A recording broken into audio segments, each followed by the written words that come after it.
Mau lanjut apa diulangi yang kemarin? Lanjut aja. Baik, lanjut aja ya.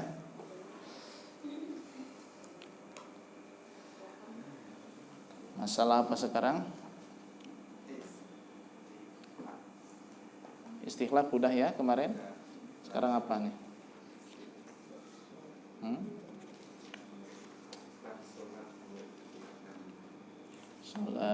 Salat ini Id ya, salat Id. Idain, salat Idain. Salat hari raya. Baik. Nah, sedikit sebelum kita lanjutkan ya tadi kalau nggak salah dengar tadi lagi ngapalin ini ya, doa apa? Pakai siwak ya. Nah, itu bukan bayid ya. Pokoknya kalau ada harkat di atas tapi di bawah tasdid, itu bacanya kasroh. Ini cara penulisan harokat modern ya. Jadi kalau ada harkat di atas nih, kan patah tuh. Cuman letaknya di bawah tasdid. Itu bawahnya bacanya kasroh. Ya. Bukan bayid tapi bayid ya, bayid begitu. Bayid. Itu cara penulisan Arab modern. Karena kan itu komputer ya, tulisan komputer. Jadi kalau penasaran coba aja lihat di HP ya, cara mengetik keyboard pakai bahasa Arab ya. Nanti tulis pakai bahasa Arab, kasih harkat tasdid dan kasroh. Pasti letaknya di atas, kasrohnya itu bukan di bawah. Ya. Iya, itu cara penulisan Arab modern, artinya secara komputer ya, begitu. Baik, bayid. Sudah hafal ya? Belum? Ya. Itu kan maknanya besar itu ya, maknanya kan agung itu. Bayid wajhi, bayid asnani, putihkan gigiku ya. Fasihkan lisanku, kuatkan gusiku ya. Berkahi aku, beri aku pahala. Masya Allah itu. Iya. Bismillahirrahmanirrahim. Babu salatil idain. Ini adalah bab menjelaskan tentang salat idain. Idain itu adalah kata tasniyah ya. Bentuk kata yang menunjukkan makna dua. Idain berarti id dua. Id maknanya hari raya. Berarti salat dua hari raya. Jadi kalau id satu, kalau idain dua. Id satu hari raya, idain dua hari raya. Kalau tiga hari raya a'yad. Jadi id, idani, a'yadun. Gitu. Kayak tadi apa tadi? Ruhani, arwahun. Aidun, aidani, a'yadun. Aidani atau idaini gitu. Bab salat idain, bab menjelaskan tentang salat dua hari raya, yaitu Idul Fitri dan Idul Adha.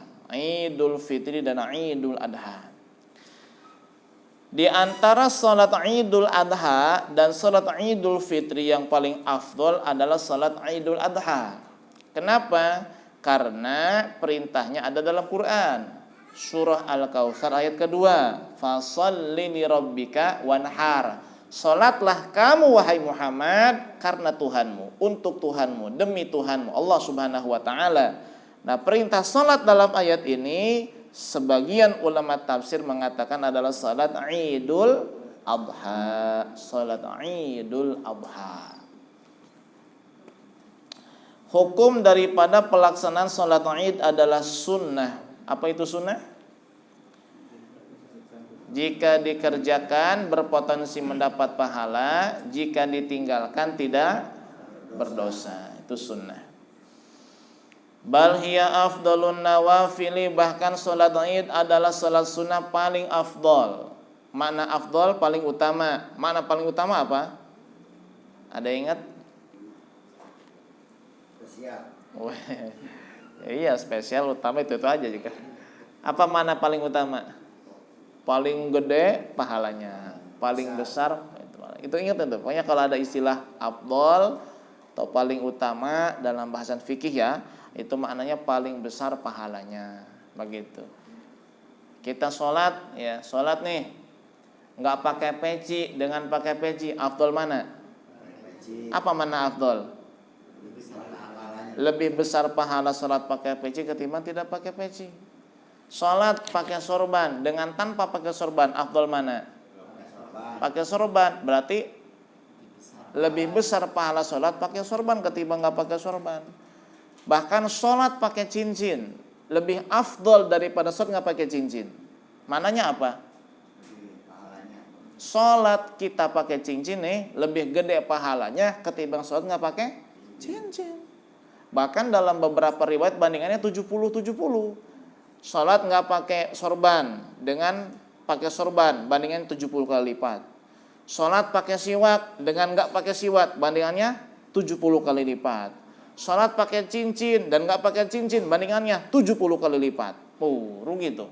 Kalau laki-laki sholat nggak pakai sorban, nggak siwakan, nggak pakai cincin. Laki-laki bu ya, laki-laki. Perempuan ya sama aja cincinnya. Cincin. Ya kalau sorban mah nggak usah ya. Sorban nggak usah. Siwak pakai, cincin pakai. Ya. Cincin emas ya. Kalau perempuan emas, kalau laki-laki apa? Afdolnya perak. Apa afdol berarti? Lebih gede pahalanya. Pakai cincin titanium dengan cincin perak, lebih utama, lebih gede pahala pakai cincin perak. Pakai cincin Pak, pahalanya besar Pak, Masya Allah ya. Selama kita pakai cincin, selama itu kita dicatat pahala. Asalkan niatnya sunnah ya. Kita pakai cincin niatnya sunnah. Ini selama kita pakai cincin, pahala. Pahala lagi ngerokok, lagi ngopi, pahala. Wih, Masya Allah ya. Bukan pakai jam tangan nggak dapat pahala. Meskipun gede mahal jam tangannya 1 juta 2 juta nggak dapat pahala. Cincin aja beli sekalian, yang bagus sekalian belinya biar awet gitu ya. Yang perak, yang matanya juga yang bagus gitu ya, yang 1 juta lah gitu ya. Biar awet makan nggak luntur gitu ya. Ini beli yang 100.000, 2 bulan udah kuning. Ya, itu beli. Kalau bisa batunya nggak apa-apa nih. Kalau bisa batunya itu batu yang bertuah. Bukan mengkultuskan, tapi karena memang Nabi pakai batu yang bertuah juga, kayak batu akik, ya, atau batu pirus, ya, atau batu marjan. Batu Hajar Aswad. Salah pakai itu benar. Bukan kita, nggak ada Hajar Aswad lah. Kalau ada Hajar Aswad bagus. Ya nggak ada lah. Ada cuma 1 doang di sono. Hajar Aswad. Dari surga ya. Jadi yang nggak hobi itu jangan karena hobinya, tapi karena sunnahnya. Begitu. Karena sunnahnya udah. Makanya saya bilang sekalian beli yang bagus biar awet gitu. Udah 1 cukup gitu. Kalau hobi kan kurang dari 1 ya. Lebih dari 1 kan kalau hobi mah ya. Ini kan kalau hobi, kalau nggak hobi hanya sunnah ya 1-2 cukup, hanya buat salin doang. Pakai. Itu rugi Pak. Kita lagi santai tapi pakai cincin, pahala nih. Pahala. Wih, Masya Allah. Kenapa? Karena itu sunnah. Kita mah pakai siwak dapat pahala pas pakai siwak doang. Udah nggak pakai siwak? Nggak, tapi kalau cincin? Asalkan niatnya Ini bukan promosi cincin ya, bukan. Karena saya nggak jualan, nggak. Kecuali kalau saya jualan baru kan, endorse namanya. Ini kan bukan, nggak jualan saya. Hanya sekedar memotivasi biar pakai sunnah. Ya, kata ya, sunnah ya. Berarti mau hobi kayaknya nih mah. Belum tahu. Sunnah. Banyak yang nggak hobi tapi karena sunnah pakai, begitu. Sebagian ulama mengatakan bahwa sholat Id ini hukumnya fardu kifayah. Jadi kalau dalam satu kampung tidak ada yang sholat Id, dosa semua. Wa indal imami Abi Hanifah wajibah. Menurut Imam Abu Hanifah malah hukumnya wajib. Makanya ya kan ada saudara kita ya yang madhabnya Hanafi boleh mengatakan wajib sholat Id. Emang betul dalam madhab mereka itu wajib sholat Id ya. baik Idul Fitri atau Idul Adha. Tapi kalau kita Syafi'i, salat Id hukumnya sunnah. Waktuha min tulu'i syamsi ila zawali min yaumi Idil Fitri al-awwali min Syawal wa min yaumi Idil Adha al-ashiri min Dzulhijjah. Waktu pelaksana salat Id adalah dari terbitnya matahari sampai zuhur, sampai tergelincir matahari ke barat sampai zuhur. Pada hari Idul Fitri yaitu 1 Syawal atau pada hari Idul Adha 10 Dzulhijjah. Jadi kalau Idul Fitri itu mulai dari terbit matahari 1 Syawal sampai tergelincir matahari ke barat atau sampai waktu zuhur. Jadi waktunya itu ya cuma setengah hari. Waktu pelaksanaan sholat Id ya. Kalau Idul Adha berarti dari terbitnya matahari tanggal 10 Dzulhijjah sampai zuhur. Itu waktu pelaksanaan sholat Id. Ada beberapa kesunahan ya pada hari raya Id ya atau pada pelaksanaan salat Id. Yang pertama adalah ta'khiruha ila antartafi'a qadra rumhin. Sunnah yang pertama adalah menunda atau mengakhirkan salat Id hingga matahari naik ukuran 1 tombak. Jadi kalau misalnya kita anggap ini permukaan bumi ya, ini matahari terbit. Matahari terbit ini sudah masuk waktu salat Id. Cuman lebih afdolnya jangan dulu salat. Nanti biarkan matahari naik sampai ukuran dia dengan bumi itu 1 tom. Jadi sampai jarak antara matahari dengan bumi 1 tombak. 1 tombak dalam penglihatan kita, bukan hakikatnya. Karena kalau sebenarnya kan itu jauh kemana-mana ya, jutaan kilo. 1 tombak dalam penglihatan kita, begitu. Nah 1 tombak itu ukurannya berapa? 1 tombak itu ukurannya adalah 4 derajat. Ya, 1 derajat itu sama dengan 4 menit. Berarti kalau 4 derajat adalah 16, berarti 1 tombak itu adalah 16 menit. Maka dari terbit matahari, meskipun sudah masuk waktu sholat Id, hanya lebih afdol ditunda sampai matahari naik ke permukaan. Sampai matahari naik dan tinggi, jarak antara bumi dengan matahari adalah 1 tombak. Jaraknya kalau pakai waktu adalah 16 menit. Jadi ketika matahari terbit misal jam 6 lewat 16 menit, itulah posisi matahari 1 tombak dari bumi. Waktu itulah kita afdol melaksanakan sholat Id. Misalnya terbit matahari jam 6, udah masuk jam 6 lewat 1 menit, udah masuk waktu sholat Id. Tapi lebih afdol jam 6 lewat 16 menit. Itu lebih afdol ya, diakhirkan. Yang kedua, fi'luha bil masjidi ini tasa'a, dilaksanakan sholat Id di masjid, lebih utama jika muat masjidnya. Jadi kalau masjidnya muat, maka sholat Id lebih afdol dilaksanakan di masjid. Bagaimana kalau enggak muat masjidnya? Wa illa fi ghairi, kalau enggak muat di selain masjid. Seperti apa? Lapangan, di aula, begitu. Ya. Nih kalau sholat Id di sini muat apa enggak? Enggak muat. Maka afdolnya di mana? Punya enggak lapangannya? Nah, dulu dari situ aja berarti. Ya. Ini perbandingan kalau memang ada tempat yang lain gitu untuk mengalihkan pelaksanaan sholat Id. Tapi kalau nggak ada ya udah di masjid, nggak apa-apa, keluar juga gitu. Cuman kalau ada tempat yang lain, misalnya punya lapangan nih luas nih, kalau di lapangan cukup, kalau di masjid keluar lebih afdol di lapangan. Jadi kalau ditanya lebih utama mana sholat Id, di lapangan apa di masjid? Di masjid kalau cukup, dan kalau lapangannya ada. Ya kalau apa? Sholat kalau masjidnya cukup. Kalau nggak cukup di mana? Kalau lapangannya ada. Kalau nggak ada, ya masjid lagi. Begitu ya. Jadi jangan pokoknya harus di lapangan. Ya lapangannya mana? Begitu. Ya. Kejauhan ya saudara minimal ya. Kejauhan. Baik. Wa taqibul huyyadu bi babil masjidi yasma'nal khutbata. Perempuan-perempuan yang sedang haid disunahkan berdiri di pintu-pintu masjid mendengarkan khutbah. Tuh, jadi kalau yang haid kan nggak boleh sholat.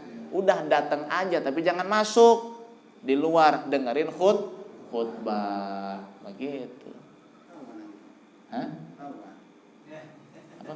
Ketawa. Enggak apa-apa. Enggak aib, yang aib itu kalau laki-laki yang enggak sholat baru aib. Perempuan enggak sholat haid enggak apa-apa, enggak malu ya. Yang ketiga, ihya'ul lailatihima bil ibadati, menghidupkan malam Id dengan ibadah. Menghidupkan artinya melaksanakan ibadah sebanyak-banyaknya di malam Id ya, di malam hari raya, malam takbir. Nah, kalau bisa semalam suntuk jangan tidur gitu. Kalau nggak bisa ya minimal lah setengah malam lebih tidak tidur.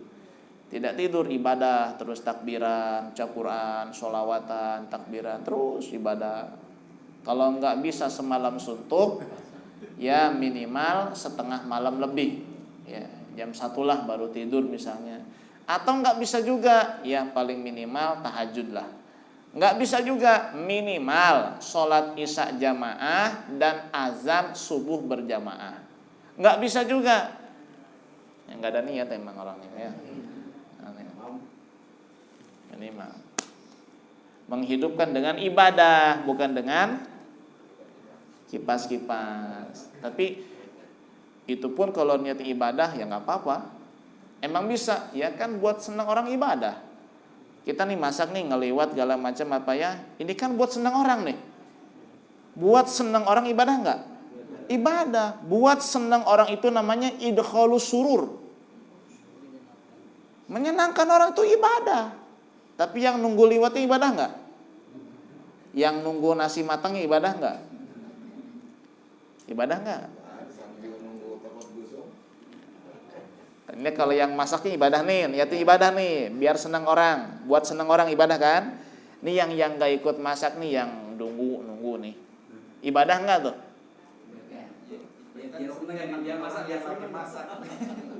Kalau yang nunggunya itu beneran lapar dan nunggu matang ibadah.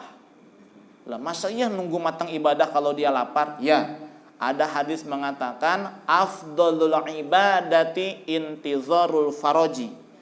Ibadah yang paling utama adalah menunggu hilangnya kesulitan. Orang lagi lapar kesulitan enggak? Dia nunggu nasi matang, berarti dia nunggu hilangnya lapar kan? Itu ibadah paling afdol. Kayak seorang yang nikah nggak jadi-jadi, udah dijodohin nggak jadi, dia senang sama ini, perempuannya nggak senang, dia nggak senang, perempuannya senang, udah pada senang, udah pada janji, orang tuanya nggak setuju. Ini kan stres nih. Dia setiap hari menanti hilangnya kesedihan, hilangnya kejombloan. Selama penantian itu dicatat ibadah oleh Allah Subhanahu wa taala. Jadi ibadah paling afdol adalah menunggu datangnya kemudahan, menunggu datangnya hilangnya kesulitan. Menunggu datang hilangnya kesulitan, itu ibadah paling afdol. Berarti kalau misalnya nih ibu mau ke pasar nih, nunggu mobil lama di pinggir jalan, ibadah bukan? Ibadah. Pokoknya nunggu itu ibadah aja. Ya. Kalau mendokol enggak, hilang pahalanya udah. Hilang pahalanya. Termasuk tadi nunggu saya ibadah itu. Lama nunggu Pak Haji nih, itu ibadah. Itu intizarul faraji, menunggu hilangnya kesulitan. Kan sulit tuh yang namanya nunggu, ditunggu ya sampai datang. Ini ibadah. Ya. Maka kadang-kadang saya telat itu sengaja ya, biar ibu bapak pahalanya banyak. Asalkan sabar. Bohong ya, bercanda aja, nggak disengaja enggak. Yang keempat al-ghuslu, mandi ya, mandi lebaran sunnah mandi. Wa yadkhulu min muntasofil laili, masuknya mandi Id adalah dari pertengahan malam ya, jadi kalau pertengahan malamnya setengah 12 ya, setengah 12 lewat udah boleh mandi Id. Jam 1 udah boleh, setengah 2 boleh. Yang kelima at-tatayyubu, memakai wewangian, watazayyunu, memakai hiasan, perhiasan ya. Lil qa'idi, baik bagi orang yang qa'id, yang duduk di rumah ya, sakit jompo, sunnah pakai wewangian. Wal khariji, atau orang yang keluar dari rumah mau sholat id, artinya yang qaid yang di rumah enggak ke masjid, yang kharij yang mau ke masjid sunnah pakai wewangian, sunnah tazayyun pakai perhiasan, baju yang bagus ya, pakai cincin, pakai sorban, pakai udeng-udeng, pakai sendal baru. Wal kibari, orang-orang yang sudah tua, wasyugor, anak-anak kecil, sunnah semuanya. Kan sudah kita bahas juga sedikit pakaiannya di dalam masalah kesunahan pada hari Jumat ya. Sunnah hari Jumat pakai pakaian putih meskipun tidak mahal. Tapi kalau hari Id sunnah pakai yang mahal dan bagus meskipun tidak putih. Begitu. Kita punya samping tamer warnanya hitam dan merah. Kita punya samping atlas warnanya putih. Di hari Jumat pakai yang tamer apa yang atlas? Mahalan mana tuh?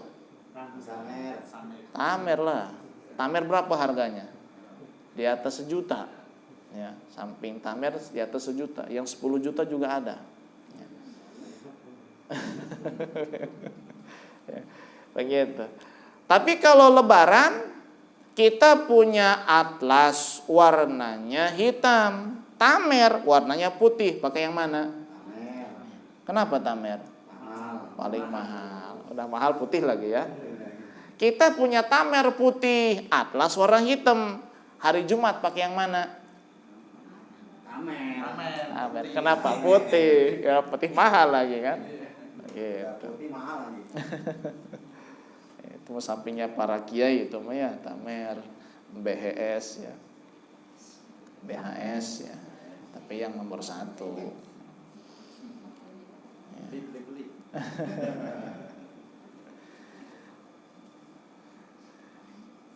Sawaun al-musalli minhum wa ghairuh, baik yang sholat id atau yang tidak sholat id, sunnah pakai wewangian, pakai hiasan perhiasan.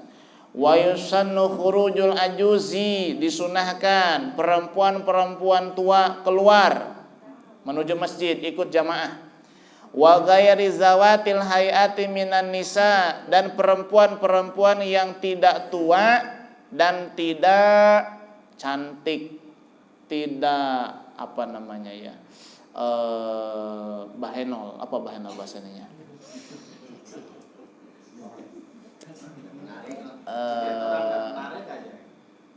Bukan itu. Apa ya bahasanya?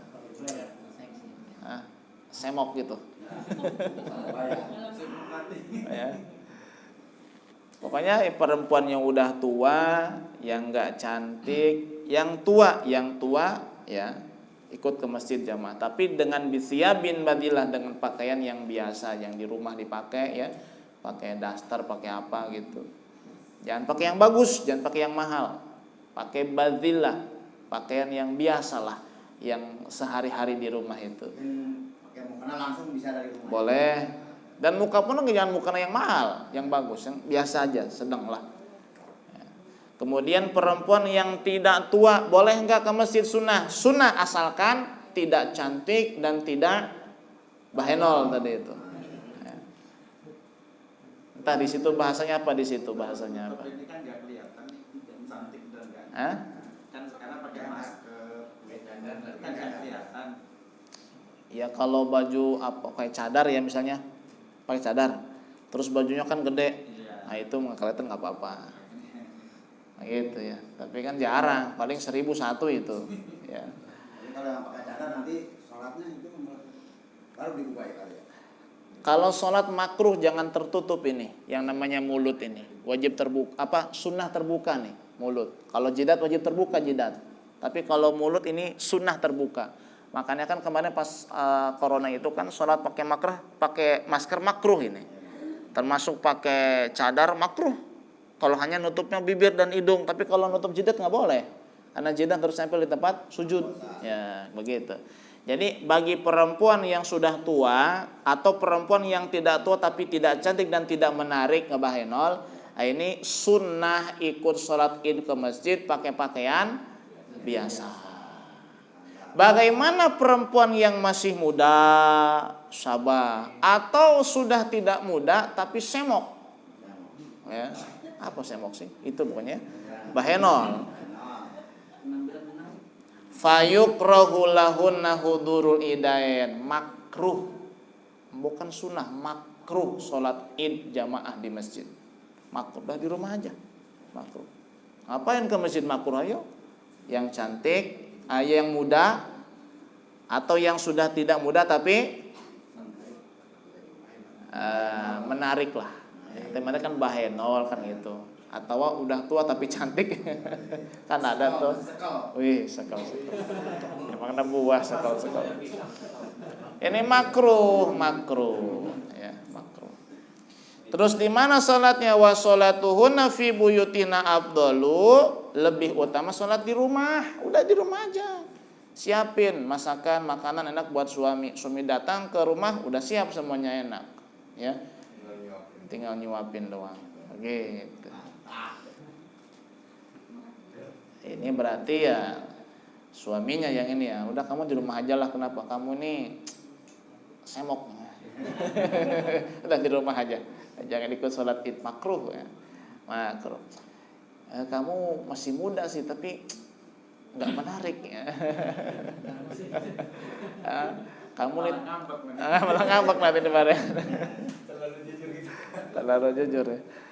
Ya pokoknya berarti yang paham perempuannya ya, pokoknya paham, nanti dia bisa mengkondisikan dirinya sendiri. Ke masjid apa jangan begitu. Ya. Begitu. Yang keenam, al-bukhuru li ghairil imam, sunnah datang lebih awal bagi selain imam. Kalau imam sunnah datangnya belakangan, begitu. Selain imam sunnah datang awal, dari mulai subuh kalau bisa datang. Yang ketujuh, al-masyu ilaiha dahaban, berangkat ke masjid menuju sholat id, sunnah jalan, ya, sunnah jalan kaki, tidak berkendara. Waruju bitorikin akhara aksor, ketika pulang dari masjid sunnah cari jalan lain yang lebih simpel, singkat, yang lebih pendek. Jadi kalau kita nih ke masjid kan ada dua jalan nih, jalan ini jauh, ini dekat. Nah kalau berangkatnya jalan yang jauh. Tapi jalan kaki, jangan naik mobil, motor, kendaraan sepeda. Pulangnya pilih jalan yang lain yang dekat. Kenapa? Li'anna ajra dzahabi a'dhamu, sebab pahala berangkat itu lebih besar ketimbang pahala pulang. Fayundabu tatwiluhu, karena pahala berangkat itu lebih besar, sunnah kita berangkat menuju jalan yang lebih jauh supaya pahala kita banyak gitu. Dengan banyaknya melangkah pahalanya banyak juga. Wal yustafta in kana min ilmi, dan kalau kitanya orang punya ilmu supaya nanti di jalan bisa memberi petunjuk, arahan atau menjawab pertanyaan siapa yang mau bertanya begitu. Kadang-kadang kan ada orang yang nanya gitu kan, ini hukumnya ini, hukumnya itu bisa kita sebentar menjawab, kita lanjut berjalan lagi karena kita cari jalan yang jauh begitu. Wa yatasaddaqu fihima, dan supaya bisa bersedekah tuh pada saat berangkat, pada saat pulang, ya. Jadi kalau kita berangkat lewat arah yang agak jauh, pulang lewat jalan yang lain, otomatis pulang pergi kita akan bertemu dengan orang yang berbeda. Maka sepanjang jalan itu utamakan sedekah. Berangkat kita sedekah, pulang pun kita sedekah dengan orang yang tidak sama. Karena jalannya berbeda begitu. Dan alasan selanjutnya kenapa disunahkan jalannya berbeda pada saat pulang dan pergi, waliyashhadalahu thariqani, supaya kedua jalan ini menjadi saksi kita nanti di akhirat. Semakin banyak kita melangkah, semakin banyak tanah yang menjadi saksi. Semakin banyak kita cari jalan, semakin banyak jalan yang menjadi saksi di hari kiamat nanti. Begitu. Apalagi kan teman sih kan nama enak cari jalannya ya. Putar dulu ke sono ya, terus sampai nanti pulangnya baru ke sini langsung. Sampai bawa masakan istrinya di sini.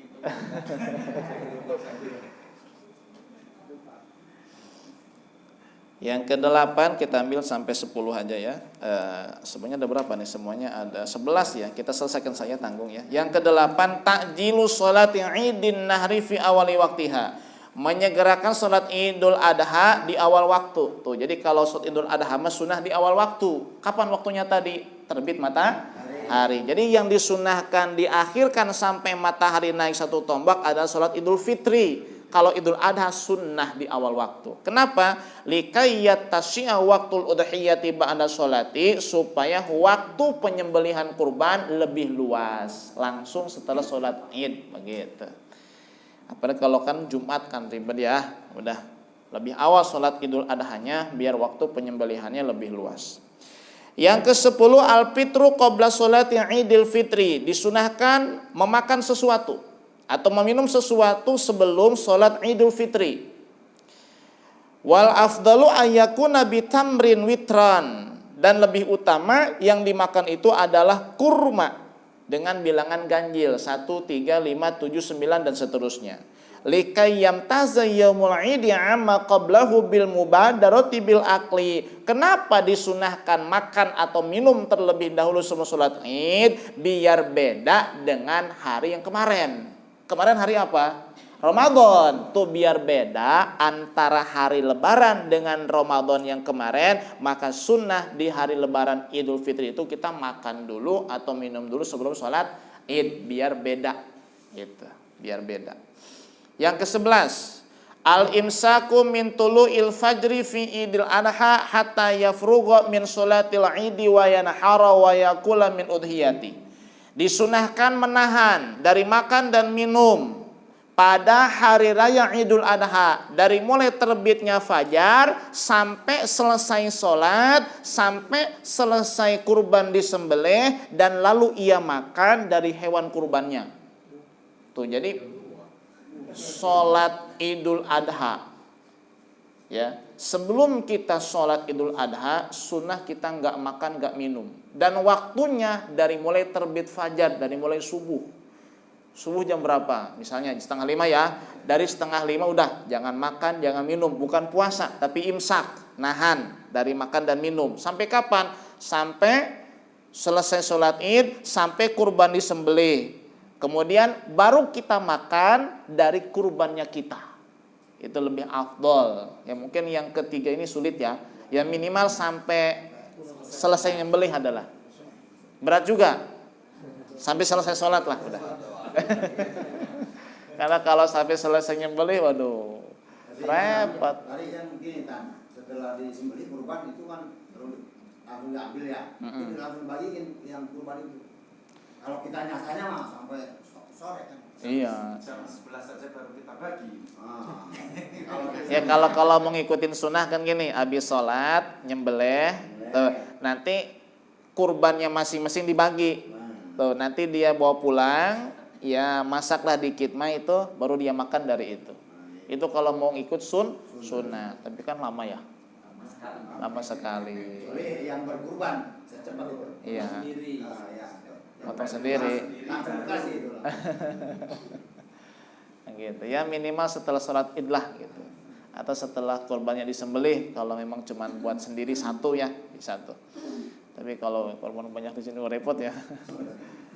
Jam 3 baru Lemas.